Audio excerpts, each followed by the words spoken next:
안녕하세요, 네, 스님.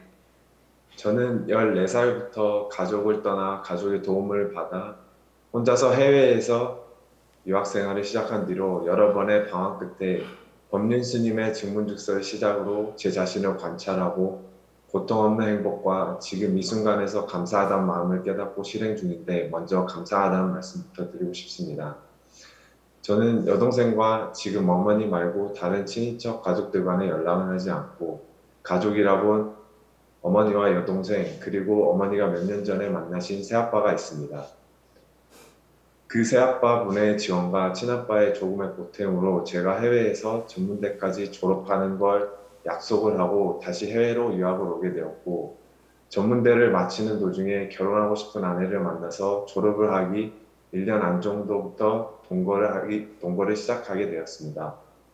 제가 지원을 받고 있었던 도중이었고 해외에서 학생 신분으로 제가 생계를 유지해 나가기는 힘든 상황이었기 때문에 동거 사실을 말하지 않았고 저는 그냥 졸업 후에 어머니에게 모든 걸 다 말씀드리자고 제 자신에게 약속을 했고 졸업을 한 뒤에 어머니가 해외로 방문하였을 때 동거 사실과 결혼한 아내를 소개시켜 주었더니 결혼 전 거짓과 동거로 반대라고 하시며 제 친아빠가 하는 짓 똑같이 한다면서 제 집에 무작정 찾아오시더니 이때까지 사준 물건 다 봉투에 가져가시고 제가 거짓말을 하고 사기를 쳤다면서 지원했던 돈 다 내놓으라고 하고 새아빠의 협박과 폭언에 너무 힘들게 시간을 보냈습니다.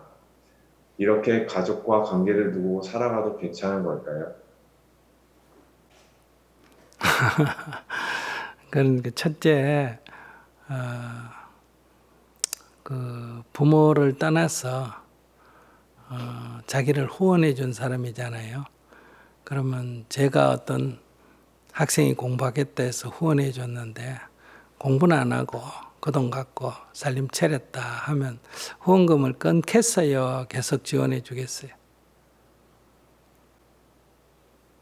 끊겠습니다. 예. 그러니까 어머니 아버지가 후원금을 끊겠다 하는 거는 정당한 그들의 생각이에요. 권리고. 뭐 그러니까 그걸 가지고 뭐 힘들게 생각할 필요가 없다. 내가 부모의 승낙 없이 결혼을 할 때는 부모가 이 결혼에 동의 안 해도 좋다 하는 내 결론이 서서 한 거니까 부모가 동의를 해서 축하를 해주면 다행이고 또 지원을 해주면 도움을 받으면 되지만은 부모님이 동의를 안 한다면 축하받을 생각을 말아야 되고 또 지원을 안 해주면 이제 졸업했으니까 독립해서 생활을 하면 돼요. 근데 이제 뭐 지원했던 돈 다 물어내라 하는 거는 뭐 먹어버렸는데 어떻게 물어내요. 그죠? 그건 나중에 자기가 혹시 여유가 생기면 돌려주면 돼요. 지금은 돈 돌려줄래야 돌려줄 형편이 안 되잖아요. 그 물건 그 좀 가져가면 어때요? 네, 물건이라도 가져가세요. 하고 물건 뭐 가져가고 이제 둘이가 살면 되지. 내가 볼 때는 큰 걱정은 아닌 것 같은데요. 결혼해서 그냥 둘이 살면 돼요. 20살이 넘었기 때문에 결혼할 자유가 있고 그래요. 그동안에 지원해줘서 감사합니다. 이제 앞으로 저희가 독립해서 살겠습니다. 이러고 살면 되잖아요. 근데 지금 뭐가 고민이라서 질문을 하신 거예요?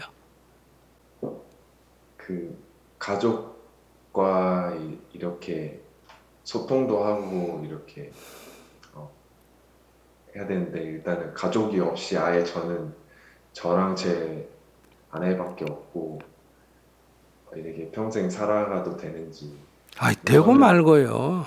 지금 새로운 가족이 이제 생겼잖아요. 전에는 어머니의 아들로서의 어머니와 가족 관계를 유지했고 20살이 넘고 결혼을 해서 이제 그 옛날 집을 나와서 이제 아내를 만나서 새로운 가족을 유지했기 때문에 부모님 안 만나도 아무 문제가 없어요. 만나도 괜찮고 안 만나도 괜찮고 가족은 이제 부모는 이제 더 이상 가족이 아니에요. 자기는 새로 만난 아내와 이제 자녀를 낳게 되면 자녀가 자기의 가족이 되는 거예요. 다시 말하면 독립을 한 거예요. 그러니까 옛정을 생각해서 옛 가족 관계를 유지하는 거는 자유예요. 근데 동물계에는 그걸 유지하는 데는 없어요. 인간 빼고는. 다 나가서 독립하면 그걸로 끝이에요. 새로운 이제 보금자리를 차려 나가는 거예요. 왜 우리는 이 과거 가족 관계를 계속 유지하느냐 하면 이 대가족 제도의 유습이 남아서 그래요. 결혼해서 이제 자녀들을 가져가면 그것이 이제 새로운 가족이에요. 가족하고 연락 안 하는 게 아니라 새로운 가족이 이제 구성이 된 거예요. 그래서 아무 문제가 없습니다.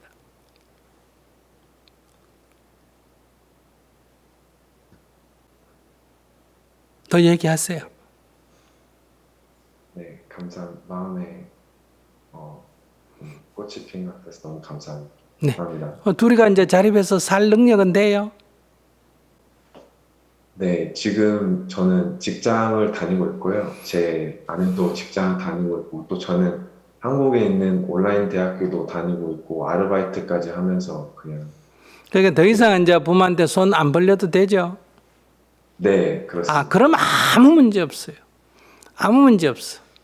욕을 하든 뭘 하든 그냥 감사합니다 하고 뭐 사준 거 가져가겠다 하면 다 가져가라 그래요.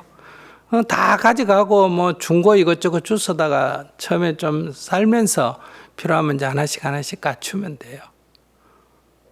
아무 걱정할 필요 없어요. 제가 괜히 막, 그냥 거기서는 계속 저를 불효자라고 하고, 그냥 나쁜 사람이라고 막 하니까, 그냥. 그러니까 부모는 투자를 했는데 자기한테 알리지도 않고 했다 해서 기분 나빠서 그러니까 투자했다 이제 투자를 회수하겠다니까 그건 뭐 이해가 되잖아요. 그러면 그냥 죄송합니다 어머니 기대에 부응하지 못해서 죄송합니다 이렇게 하면 돼요. 그렇다고 미워할 필요는 없어요. 왜냐하면 그동안에 많이 투자해 줬잖아요. 지원 많이 해줬잖아요. 그죠? 지원해 준 건 고마운 일이고 이제 내 인생은 내가 결정하고 누구하고 결혼하고 어떻게 살고 내가 결정하지. 그걸 부모님이 계속 결정한다 그러면 내가 사람이 아니고 부모의 노예지 뭐. 독립된 사람이 아니고. 자기 잘 하신 거예요. 아무 문제가 없어. 아무 잘못이 없어. 당당하게 살아가시기 바랍니다. 네. 네, 사실 처음에 이 질문 신청을 했었을 때, 그때 저희 어머니와 새아빠가 엄청 많이 협박을 하고 법적으로 어떻게 조치를 취한다. 이렇게 하고 막 해서 무섭고 두려워서, 어, 도저히 물어보고 막 이렇게 할 사람도 없어서 법률 스님한테 이렇게 물어보자고 신청을 이렇게 결심을 하게 되었는데요. 괜히 지금 이렇게 답변해 주신 거 들어보니까 괜히 어머니와 제 사이에 법률 스님을 약간 좀 끼어들게 한 것 같아서 좀 죄송스럽지만 그래도 지금은 제 아내와 무엇보다 너무 행복하고 여기서 열심히 살아가고 있어서요. 앞으로 나중에 제가 여기서 해외에서 부모님도 지원한 만큼 이렇게 잘 되고 하면 보답하고 부모님 항상 저는 제 자신 부모님 항상 원망은 절대 안 한다고 항상 제가 부모님한테 말씀드렸거든요. 그렇게 막 무섭게 할 때도 네 그래서 지금은 너무 행복하고 너무 소중한 답변 너무 감사합니다. 네. 자식 학자금 도와줬는데 그걸 법적으로 해가 받아낼 방법이 없습니다. 그래 걱정하지 마시고 어머니가 화가 많이 났구나. 그래 화가 많이 났구나. 이거 어머니 죄송합니다. 이러면 끝날 일이야. 아무 일도 아니에요. 걱정하지 마세요. 뭐 갚아주겠다고 뭐 각서 쓰고 뭐 변호사 해가 공증하고 뭐 그런 서류가 있습니까? 아닙니다. 그 서른 그러니까 그 남한테도 그런 서류가 없으면 못 받는 시대에 자식한테 유학비 대줘 놓고 그걸 법정 소송해가 받겠다. 자기 뭐 소송 해보려면 해라 그래요. 왜냐하면 자기 뭐 소송 당해봐야 저도 갚을 능력이 안 되잖아 지금. 그러니까 아무 문제가 없어요. 걱정하지 말고 다만 어머니가 화가 하도 나니까 그렇게 말을 한다. 그런 얘기 들으면 아이고 어머니가 화가 많이 나셨구나. 실망을 많이 했구나. 어머니 죄송합니다. 그냥 이러고 말아요. 그리고 제가 행복하게 살아서 나중에 또 내가 여유가 되면 또 어머니한테 뭐 재물로 갚아라면 갚고 또 우리가 행복하게 사는 모습을 보고 어머니도 기뻐하실 겁니다. 이렇게 미래를 보면 아무 일도 아니에요, 이거는. 제가 아는 어떤 분은 딸이 외국인하고 결혼했는데 막 펄쩍 뛰고 난리였어요. 반대하고. 근데 지금 보면 뭐 아들 둘은 아무 소용없고 외국인 사이가 왔었대요. 다 도와주고 좋아서 죽을라 그래요. 그러니까 지금은 그거 뭐 감정이 자기 뜻대로 안 되니까 어머니가 막 성격이 그래서 날뛰는 건데 좀 시간이 지나면 괜찮을 거예요. 걱정하지 마시고 잘 사시기 바랍니다.